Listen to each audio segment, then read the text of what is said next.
आदाब नाज़रीन, आप देख रहे हैं गुलिस्तान न्यूज़। रात के 8 बज चुके हैं। खबरनामा लेकर मैं आपका मेज़बान गौहर कुची आपकी खिदमत में हाजिर। तफसीलात से पहले नजर डालते हैं हेडलाइंस पर।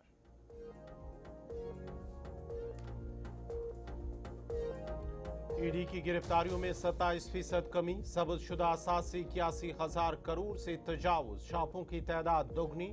ईडी की माली साल 2025-26 की रिपोर्ट में खुलासा।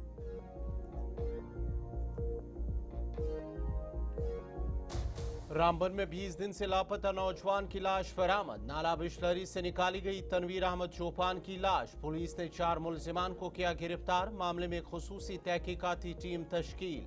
अहल खाना का इंसाफ और सख्त कार्रवाई का मुतालबा।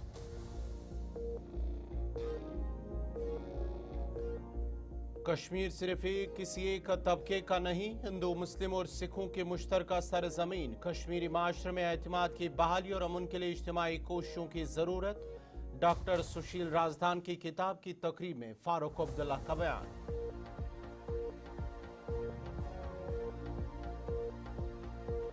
कुलगाम के कोंड इलाके में शदीद सालाबारी, बागात को भारी नुकसान। तेज बारिश और सालाबारी से सेब के बागात तबाह। अचानक मौसमी तब्दीली, कंड बैलेट के मुतअद्दिद देहात मुतासर। किसानों की फसलें तबाह। इंतजामिया से फौरी मुआवजे का मुतालबा।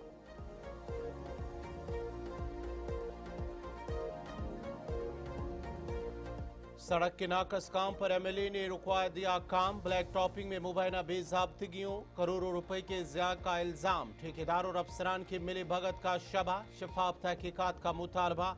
मकामी अवाम का इकदाम की हिमायत। मयारी सड़क की फौरी जरूरत पर जोर।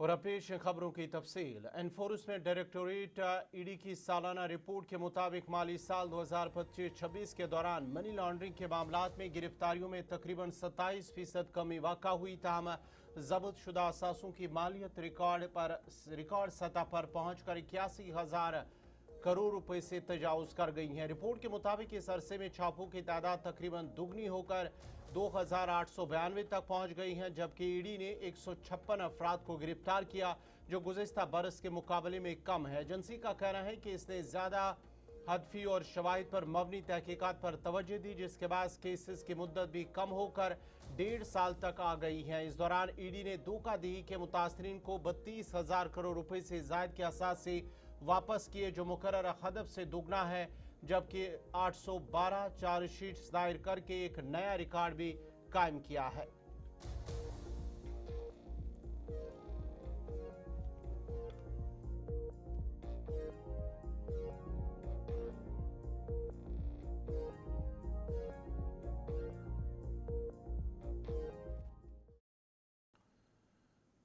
महकमे मौसमियात की पेशगोई के मुताबिक वादी कश्मीर में बाद दोपहर तब्दीली देखने में आई है, जिस दौरान वादी के मुतअद्दिद इलाकों में तेज हवाओं के साथ साथ बारिश और सालाबारी हुई है। जिला कुलगाम के कोंड इलाके में शदीद सालाबारी के साथ तेज बारिश ने तबाही मचा दी है, जिसके नतीजे में बागात और फसलों को बड़े पैमाने पर नुकसान पहुंचा है। इतलात के मुताबिक अचानक आने वाली शदीद मौसमी निज़ाम ने कोंड बैलेट के मुतअद्दिद देहात को अपनी लपेट में ले लिया, जहां सेब के बागात सबसे ज्यादा मुतासर हुए। सेब के दरख्त सालाबारी की शिद्दत बर्दाश्त न कर सके और चंद ही मिनटों में फसलों को शदीद नुकसान पहुंचा है। मकामी किसानों ने बताया कि तूफान काफी देर तक जारी रहा और सालाबारी इतनी शदीद हुई कि इसने खड़ी फसलों को मुकम्मल तौर पर तबाह कर दिया। मुतासरा किसानों ने इंतजामिया से फौरी नुकसान के जायजे और मुआवजे की अपील की है, जबकि महकमे हॉर्टिकल्चर के एहलकारों के जल्द मौके पर पहुंचकर सूरत हाल का जायजा लेने का भी इम्कान जाहिर किया जा रहा है।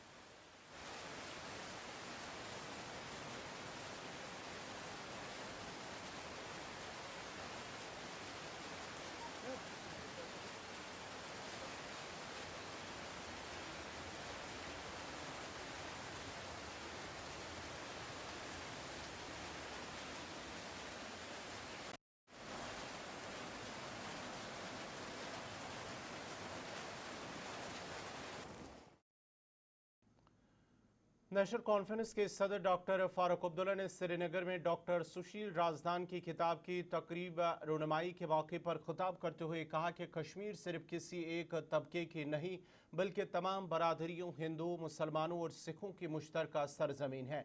और उन्होंने जोर दिया है कि खत्ते में एतमाद की बहाली और पायदार अमन के क़याम के लिए इज्तिमाई कोशिशें नागुज़ीर हैं। डॉक्टर फारूक अब्दुल्ला ने कहा कि बाहमी हम आहंगी और भाईचारा ही वो रास्ता है जो कश्मीर को तरक्की और इस्तेहकाम की तरफ ले जा सकता है। उन्होंने तमाम तबकों से अपील की है कि वो इख्तिलाफात को भुलाकर अमन यकजहती के फ़रोग में अपना किरदार अदा करें। और कैद किया जा रहा है इन लम्हात को, ये इस कम्युनिटी से मैं माफी मांगना चाहता हूँ। 47 में हुआ, पाकिस्तानी आए, रेडर्स आए, मगर हम सब इकट्ठे खड़े हो गए और नारा था, हम कश्मीरी हैं तैयार, खबरदार। मगर ये हम भूल गए जब एक और तूफान आया और मुसीबत आई। मैं खुद वजीर आला था। क्या उस वक्त हम लोग खड़े हो गए? क्या उस वक्त हमने ये कोशिश की कि इनको रोके? नहीं थे। आज जो आज नए बच्चे हैं जो अमेरिका में रहते हैं, कहीं और रहते हैं, वो आज भी ये समझते हैं कि कश्मीरी मुसलमान ने हमें अपने घर से निकाला। इसमें सच्चाई नहीं है। आने वाले वो थे जो पार से आज भी कोशिश करते हैं कि हम उनका हो जाए, और इंशाअल्लाह हम कभी पाकिस्तानी न थे न कभी बनेंगे, ये याद रखिएगा। और जो ये समझते हैं कि वो यहाँ कामयाब होंगे, उनसे मैं कहना चाहता हूँ, मर जाएंगे मगर इस धरती पे उनका पाँव नहीं आने। करगिल के chief executive councillor doctor Jafar Akhoo ने लद्दाख में 5 नए अजला के क़याम के हालिया फैसले को इम्तियाजी करार देते हुए करगिल के मफादात के खिलाफ करार दिया है। मीडिया से बात करते हुए उन्होंने कहा है कि इंतजामी इकाइयों की नई तकसीम करगिल को मुकम्मल तौर पर नज़रअंदाज किया गया और उसके देरीना मुतालबात को मुसलसल नज़रअंदाज किया जा रहा है। उन्होंने सवाल उठाया कि नए अजला के क़याम में जग्राफियाई मुश्किलात, आबादी की ज़रूरियात और इंतज़ामी तकाज़ों को किस हद तक मद्देनज़र रखा गया है। उनका कहना था कि यह फैसला जानिबदाराना तर्ज अमल की अक्कासी करता है। करगिल को भी मसावी नुमाइंदगी और इंतज़ामी इख्तियारात दिए जाने चाहिए। हम काफ़ी मायूस हो गए जब हमने देखा कि हम अभी 5 डिस्ट्रिक्ट अनाउंस हो गए, उसमें हमारे ना सांगो का नाम शामिल है, ऐड करके उस 5 के अलावा ना शकर चिकतन शरगुल का नाम शामिल है। हमें उससे काफ़ी मायूसी हो गई। न सिर्फ मायूसी हो गई, हमने हमारे हिसाब से ये एक डिस्क्रिमिनेटरी टाइप का ये हुआ है। आप देखिए खुद कि जो डिस्ट्रिक्ट अभी बने हैं, अभी आप देखिए हमारा कुछ गांव यहाँ से करगिल से काट के दूसरे डिस्ट्रिक्ट में दिया है। जैसे यहाँ से शम डिस्ट्रिक्ट है, उसमें हमारे यहाँ से बुतखरबू से कुछ गांव दिया है। तो यहाँ से हमारा राउंड गांव को भी दिया है, जबकि हमने कहा था कि हमें वाटर शेड के हिसाब से, जो वाटरफॉल हो उसके हिसाब से कि कौन सा पानी कहाँ बहत, उसके हिसाब से हमने राउंडम का हमने कहा था पेंजिला से इधर होना चाहिए। वो भी हमने साथ में ये भी कहा है कि हमारे ज़मीन जो है वहाँ पे राउंडम साइड में, वो तो हमारे पूरे इलाके का गाछ चराई का लैंड है और ये हमारे टूरिज़्म पॉइंट ऑफ व्यू से भी बहुत इम्पोर्टेंट है। तो रिसेंटली भी हमने दिया था ये नहीं होना चाहिए बोल के। चलो जैसा भी हो, गवर्नमेंट को पता नहीं। मुझे लगा जो मैंने हर जगह ये देख के, हमारे ऑनरेबल होम मिनिस्टर साहब ने, मैंने खुद 2 बार मिला उनसे, फिर एक बार हमारे एमपी साहब भी साथ थे और हमारे एग्जीक्यूटिव काउंसलर ये जाकिर साहब भी साथ थे। हम मिल के, उन्होंने कहा कि हम इसको ये करेंगे, कंसिडर करेंगे बोल के, मतलब इसको हम स्टडी करके देखेंगे। उन्होंने ये कहा कि ये साथ में ये भी मैं सही बताऊंगा, उन्होंने साथ में ये भी कहा कि ये तो पहला वाला 5 डिस्ट्रिक्ट का जो उन्होंने कहा एरिया के हिसाब से किया होगा बोला, किया होगा बोला, किया है नहीं बोला। तो उन्होंने ऑनरेबल होम मिनिस्टर ने, मैंने कहा सर एरिया के हिसाब से है तो फिर हमारा शाम को सब डिवीज़न वो उसमें फिट भी होता है और पॉपुलेशन के हिसाब से भी फिट होता है, हमारा शरगोल शकरचिकतन भी फिट होता है। मैंने एग्जांपल दिया, आप शम जो डिस्ट्रिक्ट है वो तो आपके एयरपोर्ट से शुरू होता है शम एरिया, तो वो तो डिस्टेंस के हिसाब से भी उसमें फिट नहीं होता है। हमें किसी को डिस्ट्रिक्ट देने के बिल्कुल भी हम खिलाफ नहीं है, चलो हर एक को हक है, मिलना चाहिए।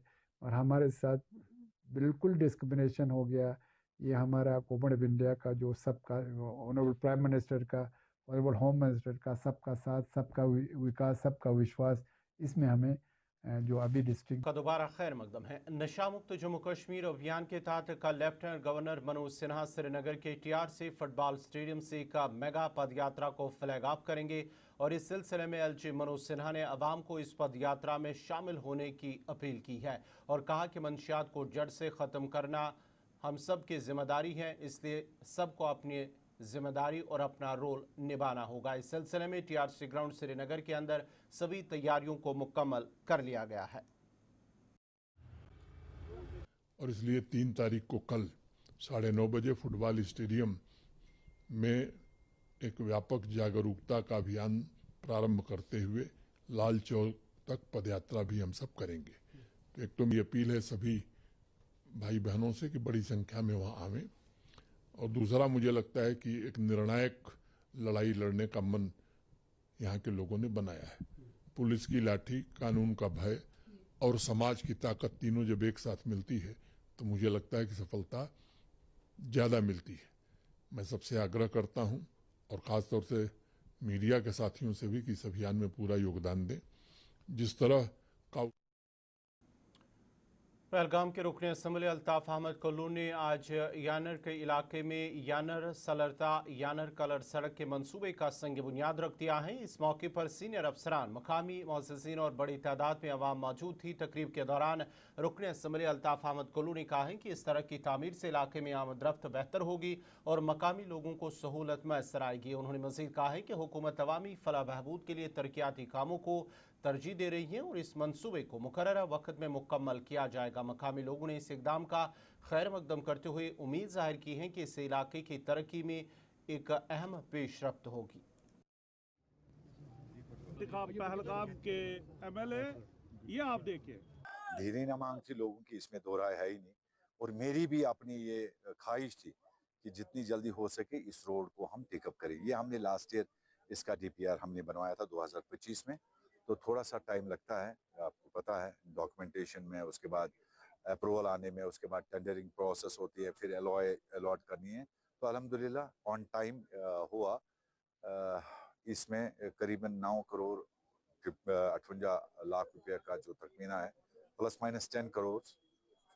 And it's an vital road, ये बहुत ही इम्पोर्टेंट रोड है, बहुत, चाहे आप कमर्शियल के हिसाब से लेंगे या डोमेस्टिक हिसाब से लेंगे, चाहे आप टूरिज्म के हवाले से इसको देखिए, चाहे आप इसको दुश्नीपुरा खोड़ीपुरा की कनेक्टिविटी के हिसाब से देखिए। ये एक अहम रोल अदा करता है ये रोड, लोगों के लिए भी, रायान के लिए भी, चाहे हम किसी भी एरिया से कहीं भी दुश्नीपुरा जाना हो, खोड़ीपुरा जाना होता है, तो दोनों साइडों को ये कैटर करता है। इसमें ये इम्पोर्टेंट था और इससे काफ़ी ज़्यादा टूरिज्म में भी बूस्ट आएगा। और यहाँ पे थाना मंडी के MLA एडवोकेट मुजफ्फर इकबाल खान ने जिला राजौरी में पथरारा से शादरा शरीफ जाने वाली सड़क पर जारी ब्लैक टॉपिंग के काम को नाकस मयार पर फौरी तौर पर रुकवा दिया। उन्होंने इल्जाम आयद किया है कि सड़क की मुकम्मल ब्लैक टॉपिंग के बजाय सिर्फ मिट्टी पर पैच वर्क किया जा रहा था, जिसके जरिए आवाम को गुमराह करके सरकारी खजाने से करोड़ों रुपए निकाले जा रहे हैं। MLA ने ठेकेदार और मुतल्लिका अफसरान के दरमियान मिलीभगत का शबह जाहिर करते हुए कहा कि इस तरह की लापरवाही न सिर्फ अवामी पैसे का ज़िया है बल्कि मुसाफिरों के लिए भी शदीद मुश्किलात का बायस बनती है। इस मौके पर रुकन असम्बली ने CBI से इस मामले की गैर जानिबदाराना तहकीकात का मुतालबा किया ताकि हकाइक सामने आ सके और जिम्मेदारान के खिलाफ कार्रवाई की जा सके। बंद कर दो काम सारा, तो बंद कर दो काम। बेसिकली ब्लैक टॉप इन्होंने कोई पहली बार नहीं किया, इससे पहले इस पर बहुत बड़ी रकम जो है वो विदड्रा भी हुई है और पब्लिक मनी का मिसयूज़ हुआ है। मैंने एक बार इसके लिए तहकीक के लिए रिक्वेस्ट की थी, तो मुझे उस वक्त इन्होंने कहा था, इराक के जो ठेकेदार था उसने कहा था कि मैं इसको दोबारा ब्लैक टॉप करके बेहतरीन पूरी सरफेस जो है बना के ब्लैक टॉप करके मैं आपको तैयार करके दे दूंगा, आप मुझे एक मौका दे दो। उस वक्त मैं असेंबली में था, असेंबली में बिज़ी था मैं, तो इन्होंने पहले तो डिले किया, उसको किया नहीं। अब मैं अचानक मैं इधर आ रहा था तो मैंने देखा वो सिर्फ पैच वर्क कर रहे हैं, और वहाँ रोड पतराड़ा से शादरा शरीफ की रोड है, इरा ने बनवाई थी, और उसमें इतना सबस्टैंडर्ड काम हुआ था कि मुझे लगता है वो 2 महीने तक भी वो रोड नहीं चली। और जितना पैसा विदड्रा हुआ है उससे 33 करोड़ रुपया उसमें विदड्रा हुआ है। 33 करोड़ में अगर मेटल की रोड बनाते ना, पित्तल डालते, वो भी डल जाता था इतनी रोड में। लेकिन उसकी बुरी हालत है, उसमें ये लगता नहीं है कि इसमें कोई पैसा पहले खर्चा गया है या इसको कभी ब्लैक टॉप भी हुआ है पहले। तो मुझे लगता नहीं कि 1.5-2 साल में उस रोड का नामो निशान नहीं था। जब मैंने उसको एरा वालों को बुलाया, मैंने उनका जब रिकॉर्ड देखा तो उसमें कंप्लीशन बताई गई है कि हमने कंप्लीट कर दिया रोड। हालांकि रोड पर उन्होंने पहले भी इसी तरह किया कि बस ऊपर से थोड़ा बहुत वो सब स्टैंडर्ड काम करके जो महीना भी नहीं चला होगा। पिछले 1 साल से उस रोड की हालत इस तरह है कि वहाँ घोड़ा नहीं चल सकता है। तो आज मैं अचानक आया, मैंने देखा तो वो क्या कर रहे हैं, वही पहले की तरह बस पैच वर्क, कहीं कहीं वो थोड़ी सी लुक डाल के उसको ऊपर रोलर फेर रहे थे। तो मैंने कहा ये बंद कर दो भाई, ये मैं नहीं बर्दाश्त करूँगा, या तो मुझे। ऑल इंडिया कांग्रेस कमेटी के जनरल सेक्रेटरी और डूरू शाहबाद से रुकन असम्बली गुलाम अहमद मीर ने त्राजन खलसिदारा का दौरा करते हुए आग से मुतासरा खानदानों से मुलाकात की और उनके साथ यकजहती का इजहार किया। अपने दौरे के दौरान जी मीर ने मुतासरीन से बात की, उनके मसाइल सुने और इस अफसोसनाक वाक़े में होने वाले नुकसानात का जायजा लिया। गुलाम अहमद मीर ने मुतासरा खानदानों को यकीन दिलाया कि उनकी बाज़ाबादकारी के लिए उनकी CDF से माली इमदाद फराहम की जाएगी ताकि वो अपने नुकसानात का अजाला कर सके। उन्होंने इस बात पर भी जोर दिया कि मुतासरीन को फौरी इमदाद फराहम की जाएगी और मुतल्लिका हुकाम से अपील की कि वो बिला ताख़ीर हर मुमकिन ताउन यकीनी बनाए ताकि मुतासरा खानदानों को जल्द अज जल्द रिलीफ मिल सके। हाल ये नागहानी आफत थी यहाँ पर साजन बारमौला में, और ये 5-8 दिन पहले यहाँ आग का वारदात हुआ जिसमें 5-6 घरों का नुकसान हुआ। तो चूँकि मैं बहुत दूर था, आ भी नहीं सकता था, और हमारे सारी टीम, पार्टी की टीम यहाँ आए हुए, तो फिलहाल इनको खैर सगाई करने के लिए आए थे। और इसके अलावा वहाँ रिंगमुंडू में भी 2-3 घरों का नुकसान हुआ है, वहाँ भी जाएंगे।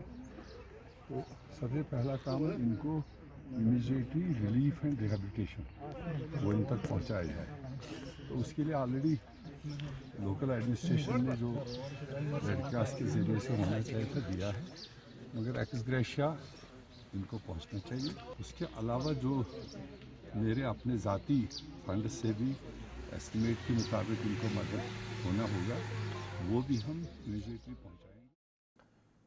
अवामी सहूलियात में इजाफा करते हुए पुलवामा के आधार सेवा केंद्र पर एक नया आधार सर्विस सेंटर कायम कर दिया गया है, जहां अवाम को आधार कार्ड से मुतल्लिक तमाम मसाइल के हल की सहूलत फराहम की जा रही है। इस सेंटर पर आधार कार्ड में नाम को सही, पते की तब्दीली, तारीख पैदाइश में दुरुस्ती समेत दीगर मामलात को अपडेट करवाया जा सकता है। मुतल्लिका हुकाम के मुताबिक अगर किसी शहरी को अपने आधार कार्ड में किसी भी किस्म की गलती या शिकायत हो तो वो इस मरकज़ पर आकर अपनी तफसीलात दुरुस्त करवा सकता है। मकामी लोगों ने इस इकदाम का खैर मकदम करते हुए कहा है कि इस सेंटर के क़याम से उन्हें दूर दराज इलाकों का सफ़र करने से निजात मिलेगी और वक्त की भी बचत होगी। मेरा नाम शाहनवाज रशीद खांडे है। मैं एज ऑपरेशंस मैनेजर यहाँ पे काम करता हूँ। ये जो आधार सेवा केंद्र खुला हुआ है अभी पुलवामा के लोगों के लिए, सबसे मैं पहले ये बोलना चाहूँगा, उनके लिए खुशखबरी है कि उनके एरिया में आधार सेंटर खुला है जो कि लोकेटेड है 173 new gate departmental store opposite government boys degree college. यहाँ पे जो सर्विसेज रहेगी, न्यू एनरोलमेंट रहेगा, डेमोग्राफिक अपडेट रहेगा, बायोमेट्रिक अपडेट रहेगा और आधार रिलेटेड ये सर्विस यहाँ पे अवेलेबल है। सबसे बड़ी बात जो रहेगी, यहाँ पे 7 डेज ओपन रहेगा। और दूसरा बेनिफिट जो लोगों को मिलेगा, यहाँ पे हमारे पास 4 ऑपरेटर्स रहेंगे जो कि आधार का काम करेंगे। जैसे कि हम देख रहे थे कि जो हमारे यहाँ पे आधार सेंटर्स थे, दूर दराज इलाकों से लोग आते थे यहाँ पे, तो उनको बारी नहीं मिल रही थी, कभी मशीन खराब रहती थी कुछ, तो वैसा नहीं रहेगा। हर किसी के लिए सर्विस अवेलेबल है अगर मैं फैसिलिटी की बात करूँगा तो इससे पहले हम आउटसोर्स पे जाते थे अपडेशन के लिए, तो as compare to those outsources जहाँ पे हमें कभी कभार जो हमारे अपडेशन होती है वो रिजेक्शन लिस्ट में भी आ जाती थी, तो हमें तो दोबारा ये अपडेशन कराने के लिए जाना पड़ता था। जब हम यहाँ आए तो यहाँ पे हर किस्म की फैसिलिटी अवेलेबल थी। तो नाज़रीन, इसी के साथ ही खबरनामा इख्ताम पज़ीर हुआ चाहता है। अपने मेज़बान गौहर कुछे को इजाज़त दीजिए। अल्लाह हाफ़िज़।